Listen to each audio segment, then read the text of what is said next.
la ley de Dios, llevando el mensaje de la palabra de Dios a todas las naciones desde Fiuco y Barinas. Ese es el título del mensaje. Corazones en manos del Dios soberano. Quiero anticiparles que cuando se habla de la soberanía de Dios, nosotros no la entendemos todavía. La soberanía de Dios es algo inescrutable, inentendible.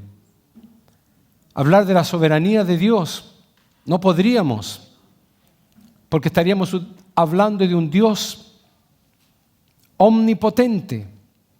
Tratar de describir a un Dios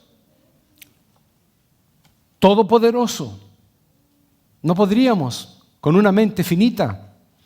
No podríamos explicar acerca de un Dios todopoderoso. Pero lo que la palabra de Dios nos habla es acerca de este Dios. Un Dios que dice que nos amó antes que pudiéramos existir. Un Dios que tenía el plan de salvarnos antes de que hubiéramos nacido. Es más, antes que el mundo existiera, ya nos conocía. Por nombre, apellido, sabía dónde íbamos a vivir, con quién nos íbamos a casar, cómo íbamos a morir, incluso. Un Dios soberano, y eso es lo que significa la palabra soberano, que tiene todo, absolutamente todo, bajo control, que Él sabe todos los pormenores habidos y por haber. Y no solamente lo sabe, sino que Él controla la vida del hombre, porque tiene Él un propósito. A Dios nada le pasa por casualidad.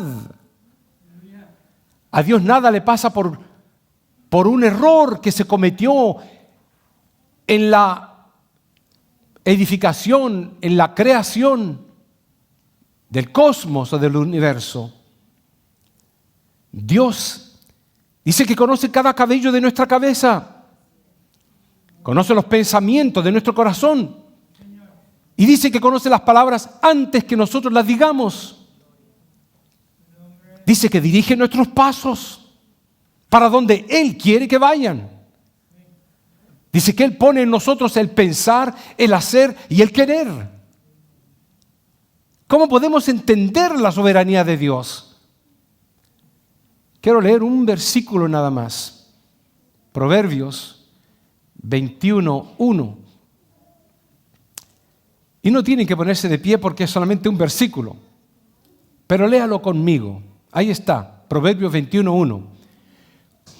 Como los repartimientos de las aguas, así está el corazón del rey en la mano de Jehová. A todo lo que quiere lo inclina. Vamos a orar. Padre mío, ante tu santa y divina presencia estamos. Queremos escuchar tu voz. Háblanos, Señor, en el nombre de Jesús. Amén.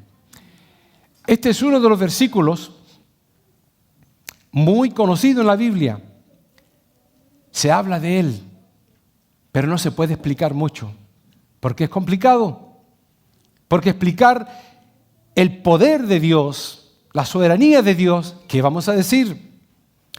Pero este versículo se toma, dicho precisamente por un hombre como fue el rey Salomón, el que la Biblia dice que el rey Salomón fue el hombre más sabio de la tierra. Nunca hubo nadie como él, ni habrá. El más sabio de todos los reyes y de todos los hombres. Dios le dijo: con lo que me has pedido no es suficiente, te voy a dar más de lo que me has pedido. Más sabiduría, más riqueza, más poder, más autoridad. Y aquel rey sabio dijo: como los repartimientos de las aguas, como los canales de las aguas, así está el corazón del rey en las manos de Jehová. A todo lo que quiere, lo inclina. Dios es el que inclina los corazones del hombre. Por eso pongo yo, el rey más sabio de la tierra reconoció que los reyes de la tierra son como canales de agua dirigidas o dirigidos por la mano de Dios. Como yo soy un poco visual, yo dije, voy a tratar de buscar un río entre los ríos que hay en el mundo. Y me encontré con un río del África. Por cierto, no es el río Nilo, pero el río Nilo es el más largo de la tierra. El siguiente al río Nilo es el Congo, el río Congo. Y el río Congo tiene una peculiaridad, porque se mueve como una serpiente, va por todos lados. Y este es precisamente el que ustedes ven ahí. Y por eso pongo Proverbios 21:1. Como los repartimientos de las aguas, así está el corazón del rey en la mano de Jehová. A todo lo que quiere lo inclina. El corazón de los reyes, de los hombres poderosos, están siendo dirigidos, inclinados por Dios en las mismas manos de Dios. Donde quiere Dios llevarlos, los lleva. Hay un común dicho, lo cual no es secular, sino bíblico. Y ese dicho es uno que seguramente ustedes conocen. El hombre propone y Dios. ¿Usted pensará que es bíblico? Es bíblico precisamente. Se encuentra en Proverbios 16:1. El hombre propone y Dios dispone.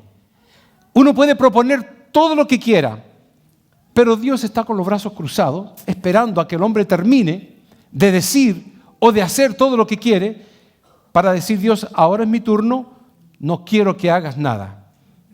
Así como Pablo iba a predicar el evangelio a un lugar, ¿y qué le dice el Espíritu Santo? No quiero que vayas para allá, quiero que vayas al otro lado. Y siguió para el otro lado y predicó. Después siguió Pablo avanzando y fue a otro lugar a predicar, y el Espíritu Santo le vuelve a decir, espérate, tampoco quiero que vayas para allá, quiero que vayas para este lado. El hombre propone y Dios dispone. Todo en nuestras vidas. La palabra del Señor continúa diciendo en Proverbios 16:9, el corazón del hombre piensa su camino, mas Jehová endereza sus pasos. Así que el hombre puede ir para cualquier dirección, pero Dios lo vuelve a su camino correcto y su camino derecho. Otra versión de la Biblia lo dice de la siguiente manera: el corazón del hombre traza su rumbo, pero sus pasos los dirige el Señor. No tengo duda, hermanos, de que Dios dirige tus pasos y los míos. No tengo duda. La única vez que Dios no dirige los pasos es cuando usted dirige sus pasos hacia lo que la palabra de Dios dice que Dios abomina. Repulsivo es para Dios el que nosotros vamos o corramos hacia el pecado. Pero Dios dirige sus pasos para aquellos que quieren andar en los caminos del Señor. En cuanto a dirigir los pasos del hombre, hace años atrás, la palabra de Dios fue escrita por Isaías. Isaías dice de que el desierto iba a florecer. El desierto sin árboles, sin agua, sin matas, asoleado por el sol, seco la tierra, la arena. Pero la palabra del Señor dice que iba a florecer. Interesantemente, hubo un hombre llamado Blas, juntamente con su hijo Yeshayahu, judíos, israelitas. Y ellos dos se propusieron sembrar en el desierto. Y se cumplió la palabra de Dios al pie de la letra. La palabra de Dios es viva y es eficaz. Dice la palabra del Señor que se va a cumplir toda tilde, toda jota, todo punto se llevará a cabo en la palabra de Dios. Todo lo que dice la Biblia se va a cumplir. Por eso que la palabra de Dios es tan enfática en llamarnos a la presencia de Dios. Porque si nosotros nos negamos a ir cuando Dios nos llama, vamos a tener que encontrarnos cara a cara frente a nuestro Hacedor y dar una cuenta de por qué no quisimos ser obedientes cuando Él nos llamó.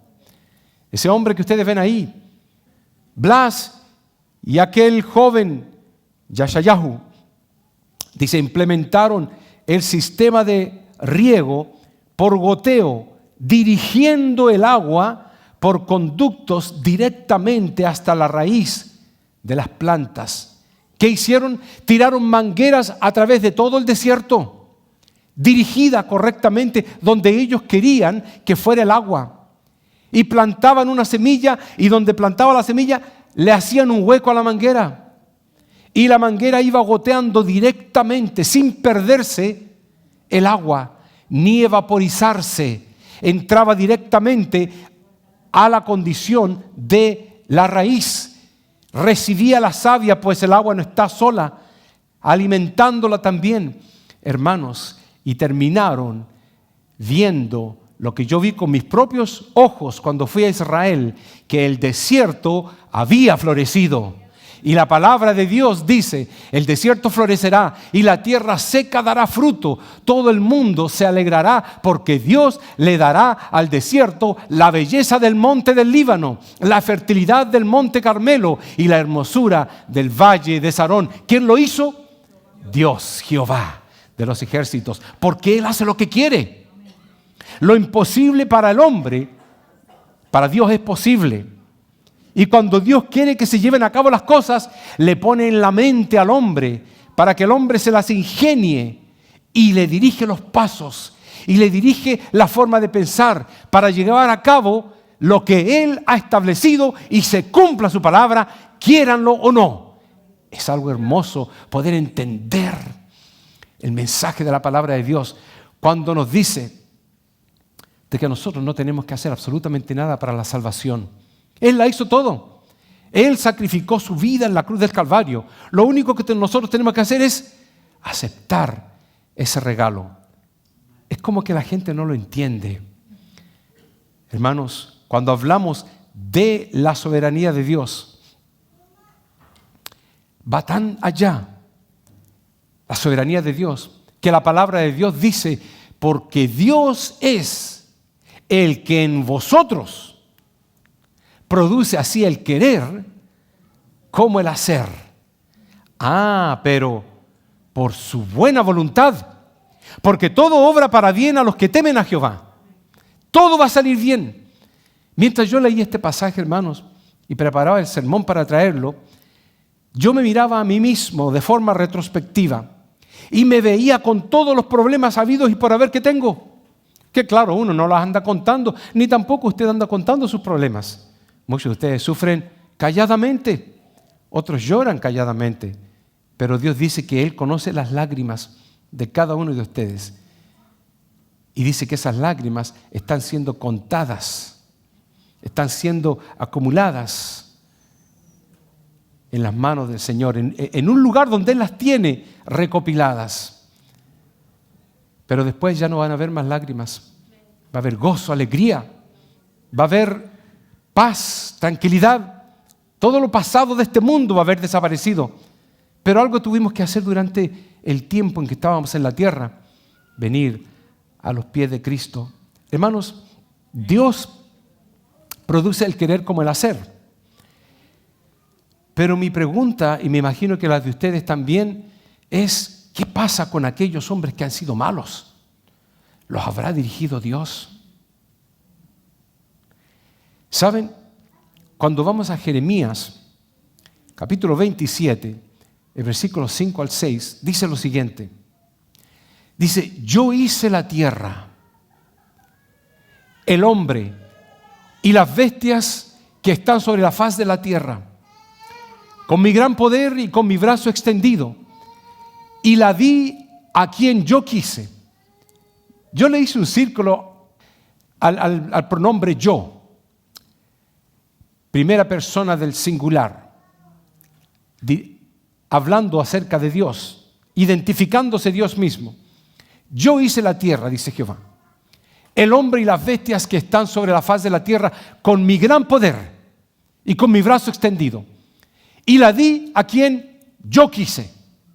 Y ahora yo he puesto sobre estas tierras, todas estas tierras, en manos de ¿quién? ¿Ustedes saben quién fue Nabucodonosor? El que destruyó Jerusalén, el que tomó cautivo al pueblo de Judá, al que llevó a las mujeres y a los hombres como esclavos a Babilonia, los mantuvo por años, los castigó. Aquel hombre que se creía Dios en la tierra, que es imposible que Dios haya pensado o que nosotros pensemos de que haya sido un hombre dedicado a Dios. Todo lo contrario, era un hombre pagano, cruel, sanguinario, malvado. El rey Nabucodonosor, el que la gente no podía presentarse ante él, porque si alguien se presentaba ante él y esa persona le caía mal, él solamente tenía que guiñar el ojo y venían y le cortaban la cabeza. Por eso que en otras oportunidades hubieron hombres que temblaban en la presencia del rey, porque sabían que si algo equivocado decían o hacían, era su último momento de respirar en la tierra. A Nehemías le pasó algo parecido. Nehemías era un copero, él tenía que llevarle el vino al rey, pero él tenía que probar el vino primero a ver si no estaba envenenado. Y si él no se moría, y si estaba en buenas condiciones, y si sabía bien, se lo podía llevar. Se lo tenían que llevar mirando hacia el piso. Era increíble lo que esos hombres, los grandes reyes, el poder que tenían. En una oportunidad Nehemías fue llamado por el rey. Dice: Nehemías, te llama el rey. Tembló Nehemías. ¿Para qué me quieres si no es el momento del vino? Se puso a orar, temblaba. Pues este no es necesariamente el mismo rey. Este es Nabucodonosor. Pero es lo mismo. Sin embargo, Dios dice: y ahora yo he puesto todas estas tierras en manos de Nabucodonosor, rey de Babilonia, mi siervo. Y aún las bestias del campo las he dado para que le sirvan. No solamente a los hombres se los había dado, a las bestias también para que le sirvieran. ¿Por qué le llama mi siervo? Porque el corazón de los reyes está en la mano de Dios y Él los guía para donde Dios quiere. Y ellos van a hacer lo que Dios quiere.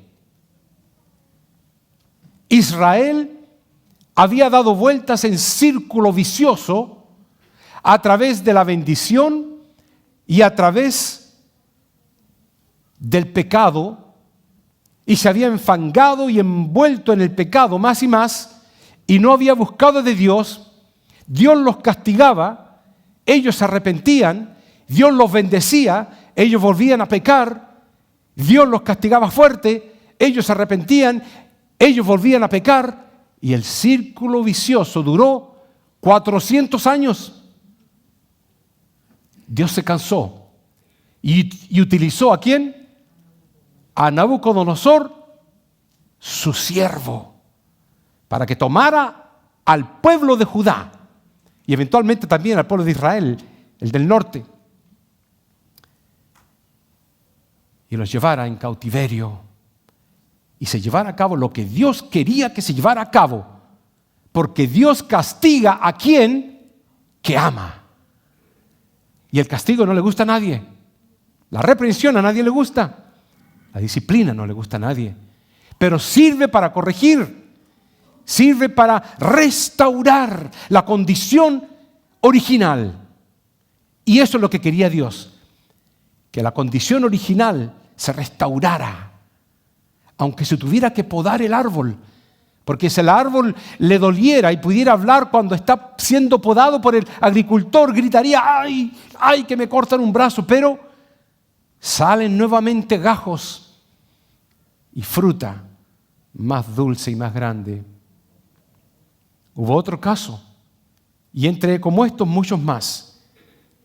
Otro rey dice, así dice Jehová, tu Redentor, que te formó desde el vientre, yo Jehová, que lo hago todo, que extiendo solo los cielos, que extiendo la tierra por mí mismo. El que dice de Ciro, es mi pastor y cumplirá todo lo que yo quiero. ¿Saben quién era Ciro? El que eventualmente le había ganado a Nabucodonosor. El que había llegado a cautivar lo que Nabucodonosor había cautivado. Era más malo todavía, más poderoso y más fuerte. Y Dios le llama a Ciro mi pastor. El que tiene que ver con mis ovejas. El que apacienta mis ovejas, mi ganado.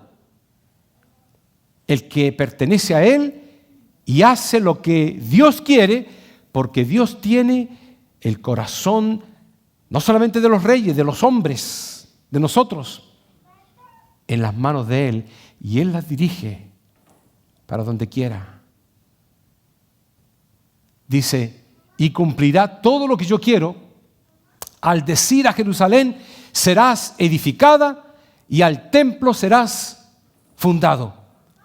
Usted sabe lo que había hecho Nabucodonosor. Había destruido el templo, había quemado sus puertas, estaba todo en ruinas.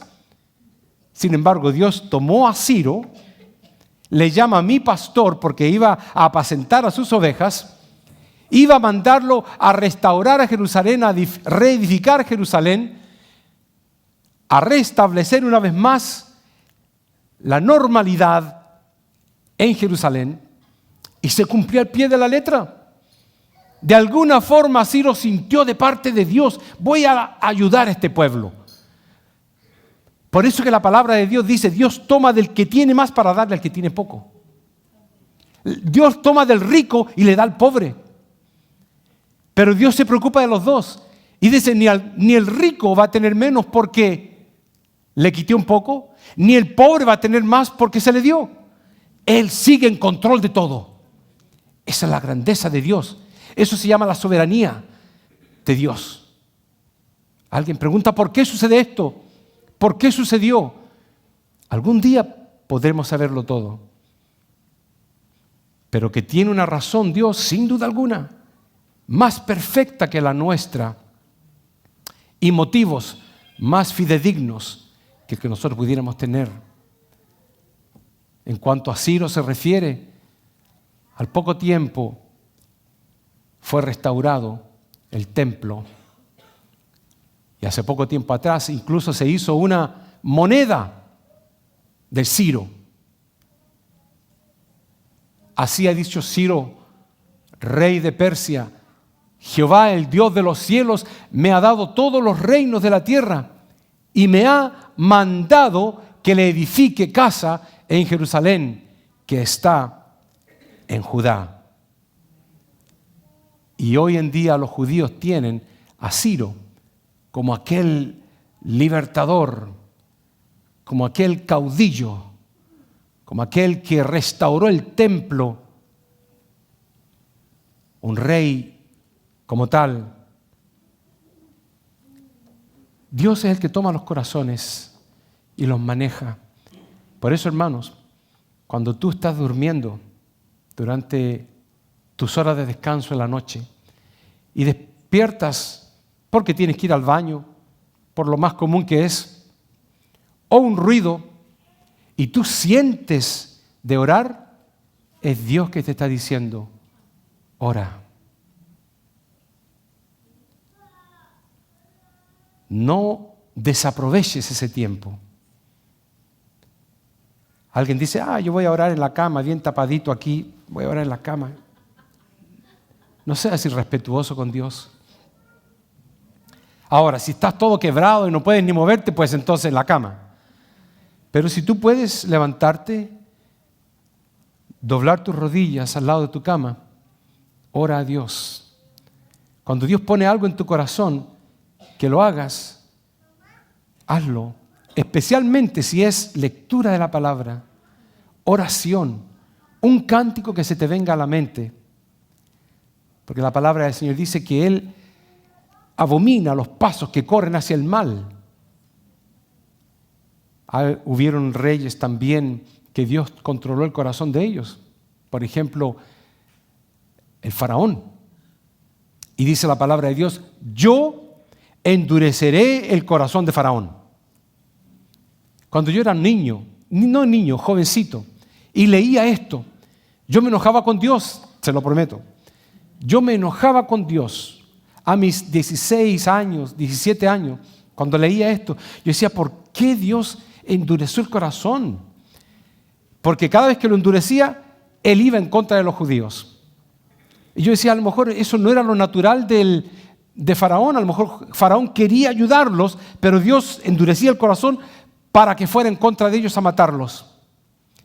Y entonces, cuando los iba a matar, Dios se enojaba con Faraón y los castigaba. Pero todo tiene una razón. Yo endureceré el corazón de Faraón para que los siga y seré glorificado en Faraón y en todo su ejército. Y sabrán los egipcios que yo soy Jehová. Entonces Jehová tenía un propósito. Y el propósito es que Él sea, ¿qué cosa? Eso, glorificado. Todo propósito de Dios es que Él, no tú ni yo, sea glorificado. La iglesia crece, Él es glorificado. Hay hermanos o hermanas que vienen a hacerse miembros, nuevos miembros de la iglesia, como la hermana Carla, Él es glorificado. Hay parejas que vuelven a reconciliarse, Él es glorificado. Nosotros somos como aguas movidas por la mano de Dios, donde Él quiera nos lleva según su perfecta y divina voluntad. Y a Faraón le endurecía el corazón. Otro versículo lo dice. Yo endureceré el corazón de Faraón y multiplicaré en la tierra de Egipto mis señales y mis maravillas. ¿Por qué endurecía el corazón de Faraón? Para demostrar sus maravillas. ¿Por qué Dios te manda problemas y dificultades? Para mostrar sus maravillas en ti. ¿Por qué de repente uno atraviesa por problemas, dificultades, vicisitudes terribles, enfermedades, falta de dinero a lo mejor, problemas familiares, problemas en el trabajo? Para mostrar Él tus maravillas en ti. Quieres que tú confíes en Él, no en ti. Pero cuando yo estaba, hermanos, pensando en todo esto, yo me miraba a mí mismo porque no miro a los hermanos, no conozco las dificultades que ustedes tienen. Me miraba a mí mismo y yo decía, wow, por eso entonces más me gloriaré en mis debilidades. Por mientras más débil soy, más poderoso es Dios en mí. Qué bonito es. Ahora podemos entender un poco más a Pablo. Bástate, Pablo, de mi gracia. Mi poder se perfecciona en la debilidad. Quiero perfeccionarme en tu vida. Pero si te quito el problema, no vas a llegar a la perfección. Vas a estar siempre holgazaneando. Vas a estar siempre pidiendo nada más y no dando. Hermanos, la palabra del Señor es sorprendente. La Biblia dice, todas las cosas ha hecho Jehová para sí mismo y aún al impío para el día malo. ¡Wow! No puede ser. Dios ha hecho todas las cosas y también hizo al impío, ¿sabe para qué? Para el día malo. Él preparó a los malos para que sufran el día malo. ¿Será así? ¡Wow! No tengo la menor duda si lo dice la palabra de Dios. Pensé que podía haber otra interpretación. Busqué otra interpretación. Busqué en algunas enciclopedias a ver qué significaba este versículo. Nadie puede darle la vuelta. Significa que los malos, que es lo que dice Romanos capítulo 1 y capítulo 2, que Dios mismo dice que los mete a la propia maldad. Si ellos quieren maldad, pues ahí estás. Él se propone entregarlos a una mente reprobada. Eso es lo que quiere. Te voy a dar una mente reprobada, que lo único que quieras es el pecado. Porque no puedes estar por la mitad. No puedes ser tibio. Eres caliente o frío, pero tibio no. 3 veces dice que Él lo entrega a lo que quieren. Cuidado con lo que quieres. Porque si quieres santidad, Dios te va a empujar hacia la santidad. Si quieres mediocridad, pues Dios te va a tirar a lo contrario, porque mediocre Él no quiere. Así que eso que dice, y aún al impío dice que ha creado para el día malo, wow, Dios es soberano. Dios hace lo que quiere. Dice la palabra de Dios, Él hace según, ¿qué cosa? Su voluntad. En el ejército del cielo, o sea, los ángeles, que son millares de millares de millones, infinitamente creados por Dios, Él hace lo que quiere con sus ángeles, arcángeles, querubines, serafines y todo lo que exista en creación del universo. Hace según su voluntad. Y en los habitantes de la tierra, y ahí está usted y yo, y no hay quien detenga su mano y le diga, ¿qué haces? Nada de eso, señores. Cuando hablamos de la soberanía de Dios, no la podemos entender bien. Él demuestra autoexistencia. Él tiene aceidad, lo cual significa que existe sin que nadie le dé vida. Intrínseca propiamente, y nada de lo que ha creado le da o le quita de su gloria. Él tiene autocontención, lo cual significa que Él tiene absolutamente todo lo que imaginable o inimaginable pueda desear o necesitar. Él no necesita nada. Él lo tiene todo. Él es autosuficiente, lo cual significa que Él es totalmente independiente de todo y no necesita nada de nadie. Él es autosatisfecho o tiene autosatisfacción. Él nunca está en necesidad de algo, ni nunca está insatisfecho. Poder explicar la soberanía de Dios es difícil, pero la palabra de Dios nos da la interpretación, la revelación, y nos dice que Dios se demuestra como creador de todas las cosas. En el principio creó Dios los cielos y la tierra. Dios se revela como sustentador de todas las cosas. Sustenta todas las cosas con la palabra de su poder. Dios se revela como el Señor del destino de los individuos y de las naciones, porque de Jehová es el reino y Él regirá las naciones. Dios se revela como soberano, quien decide todas las cosas, predestinados según el designio de su voluntad. ¿Qué más puedo decir? La voluntad de Dios, nadie la puede tergiversar. Otro versículo del Nuevo Testamento, según Pablo, conforme al propósito del que hace todas las cosas según el designio, ¿de quién? De su voluntad. ¿Sabe qué, hermanos? Y con esto voy a ir terminando.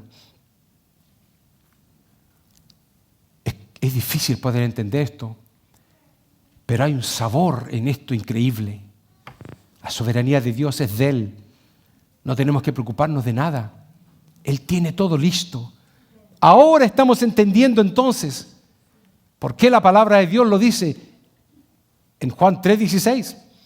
Porque de tal manera amó Dios al mundo que ha dado a su Hijo unigénito para que todo aquel que le crea no se pierda, mas tenga vida eterna. Solamente creer y tenemos vida eterna. Pero si seguimos el pasaje leyendo, versículos 17 y el 18, dice, pero el que no ha creído ya está condenado.